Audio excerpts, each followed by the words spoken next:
Archbishop Ezekiel, it's an absolute delight to have you with us here in Salisbury. We've known each other a very long time. We think probably at least 25 years. And we are brothers in Christ. And to have you amongst us is, as I said, a real joy. What we do together is first and foremost prayer. And everything that we do grows from that fellowship in prayer and Christian love. But what we see going on and hear going on in Sudan at the moment is just unimaginable. And we pray for you all the more. But can you tell us what is going on, how it's affecting the people and the church, and what we should be doing about it? Thank you, Canon Ian, for your wonderful introduction. And yes, it is indeed, we have known each other for quite a long time. And we met in Sudan, we met in South Sudan, we met here in England, and particularly in Salisbury. And I'm so grateful that I'm here again this time. As Sudanese Church, particularly the Episcopal Church of Sudan, we are so grateful for the Diocese of Salisbury and the Diocese of Leeds and other organizations which have been a great support to the Church during this crisis in Sudan. And what is happening since 15th April 2023, war broke out, and so many people were killed. Many people left the country because of the situation, and there have been refugees all these years, some internally displaced, and they are still displaced. They are still refugees. They lost their properties. They lost everything. But they still have hope. They have hope that one day, one time, God will bring peace to our country, and they will be able to go back to their country, go back to their houses, go back to their cities and to their churches. This is our hope. Thank you. And how can we practically help you today in the awful circumstances of conflict and violence? And how do you see, with God's help, the future for our partnership? I think the church in the UK, you people have been very supportive, and you continue to be. But now the situation is changed. It's changed because the war has destroyed so many things. Churches, vehicles, different properties have been destroyed. And they need a lot of repairs or rebuilding, I would say, because many churches, and we have one church which is the Church of Savior in Omdurman, one of the oldest churches in the country, was bombed to ashes, and there is nothing left. It will need complete rebuilding. We have diocesan offices, the provincial office, including the cathedral. They are all damaged, and they need a lot of work. We have lost all the properties, particularly the vehicles, Holy Communion vessels in the cathedral. So there are a lot of things, and so I think the help would be a part of relief food. We will need money for rehabilitation, rebuilding. We have also schools. Our theological college in Omdurman has been also damaged. There are a lot of things, and expect that the Diocese of Salisbury and Diocese of Leeds will be able to come in order to help us to rebuild what has been damaged. Thank you, and we do understand that, and we are committed to doing our best for you. But one of the climactic events when you had to leave Khartoum was that a number of us, those supporting you, were able to help you escape Khartoum and resettle your staff and your family in Port Sudan. And in many ways, that was an opportunity for us to be of practical help. But do you see yourself in Port Sudan as a permanent arrangement, or is it possible to tell whether you would want to go back to Khartoum if the ceasefire holds? Well, I visited Khartoum twice since the war broke out. 2024, that is last year, I had Christmas in Khartoum. I remember, yes. Last month, and exactly what that was, 30th of October, I visited Khartoum, and I was able to go to the cathedral to see with my own eyes what took place. I went to my house, which I couldn't recognize whether this is where I used to live. And so I think there is hope that if peace comes, of course the office in Port Sudan is a temporary thing, and we thank God we were able to be there, hosted by the Diocese of Port Sudan. Of course, this is our province, and we are there temporarily, hoping that soon peace will come. I know that the RSF has been in Khartoum for the last 2 years.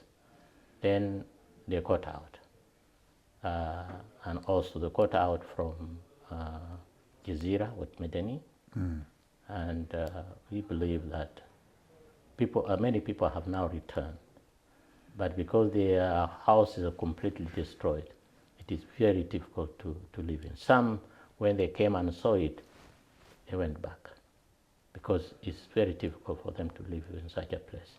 Also, basic services like water, electricity, education, of course, for the children. The schools are not yet opened, and so it is difficult. But we hope things are a little bit improving. Now they have cleaned the roads. They are now restoring water, including electricity, and security-wise, also they are now the police has now taken over instead of the army, and now are doing a good job. So there are encouraging signs. Yeah, encouraging signs. And So I that- guess this comes at the same time as the Quad, the United States and Saudi Arabia, Egypt and the United Arab Emirates are combining to try and make a ceasefire hold. And our prayers, all of our prayers, are very much in that direction. Exactly, and I think that's a great hope. However, there are still drones flying here and there, and I hope with these negotiations, which we very much support as the church, because we don't believe that really war will bring a durable peace, and therefore negotiations is the only means to me that peace can be reached. And I hope the Court and maybe others will also join in order to help the different fighting groups in order to lie down arms and talk peace. Indeed. And indeed, the UK with the US and Norway still have responsibilities under the Comprehensive Peace Agreement. and I'm sure the United Kingdom government it continues to honour that. Tomorrow we're going into Parliament, and we're hoping to be meeting with members of both the House of Lords and the House of Commons, and we're hoping that we can influence them, and your ability to speak to them from the heart and from very personal account of what is going on. We very much hope that will improve the United Kingdom's engagement. But I'd also like to ask about how do you relate, after all, humankind of whatever religion or none wants peace? And how do you relate to your Muslim brothers and sisters, or indeed those of no religion at all? How can you and all of us work together for peace in that sense? First of all, I think what you said about the United Kingdom, America, and others, that they are coming in order to support the peace process. This is very important, and actually I think all the Sudanese look at the United Kingdom as the power that know about Sudan, know the situation of Sudan. They are the last government before the independence of Sudan. And I think they have... in 1956? In 1956. Yes. I was already born, I was there, although I didn't know exactly what was happening. But I think they have the, should I describe it, a moral authority to help, to intervene in our Sudan situation. And I hope they will make more engagement in order to bring peace. In regards to our involvement as a church and the religious leaders, this is important, but because of the situation, the war, people are scattered, the many influential Muslim leaders, many are not within the country, but we are trying to meet together and in order to speak out for peace, because this war has affected everybody, whether a Muslim, a Christian, non-religious, all of them are affected. And Sudanese want peace. They really need peace. This is the most important item on the table that people are talking about. Thank you for that. And I know also your second most important need is for food. And what we would like to do here is to know and hope we can help provide those communities where food is so desperately needed, where food is so short. It is very important, of course, the food has to be provided. But if peace doesn't come, for how long will we continue to receive food from outside? Our land is so rich in everything, but people are hungry because of this war. Yes. So what is needed, that peace must stop, so that each and everybody should work on his or her farm and work in factories in order to produce food locally. Yes. We appreciate what is coming to us, but we don't expect that will continue forever. I'm bound to say from the heart that you are a gift to us here in Salisbury. But it's a dynamic relationship which tries to adapt to the sometimes ever worsening situation, sometimes an improving situation. So we are hand in hand with you in all that you do. And we feel privileged to have had this long relationship and very much see and hope and pray that it will continue. One of the really special aspects of this visit is your wife, Mama Surya, who, while she doesn't speak English, through your interpretation, she's made it very clear in all the meetings we've had the importance of women's ministry to the church. And we want to thank you for that, because it enriches our ministry here too. Thank you. Talking about our partnership, as I understand it, it has existed for a long time. I understand now it's over 50 years old. Yes, it is. This is very important. As a church in Sudan, we value it, and I want to thank God for our founding fathers who made this link. Some of them have gone to be with the Lord. Some of them are still existing, and I want to thank God for them.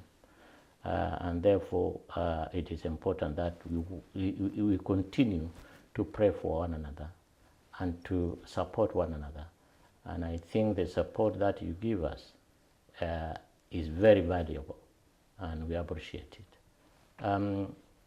About Mama Surya, my wife, yeah, indeed, she doesn't speak English, and but God has given her a gift. Indeed. A gift of service. Yes. She serves quietly, and as they say, I don't know whether it's a Sudanese or not, that a great man behind him is a woman. Yes.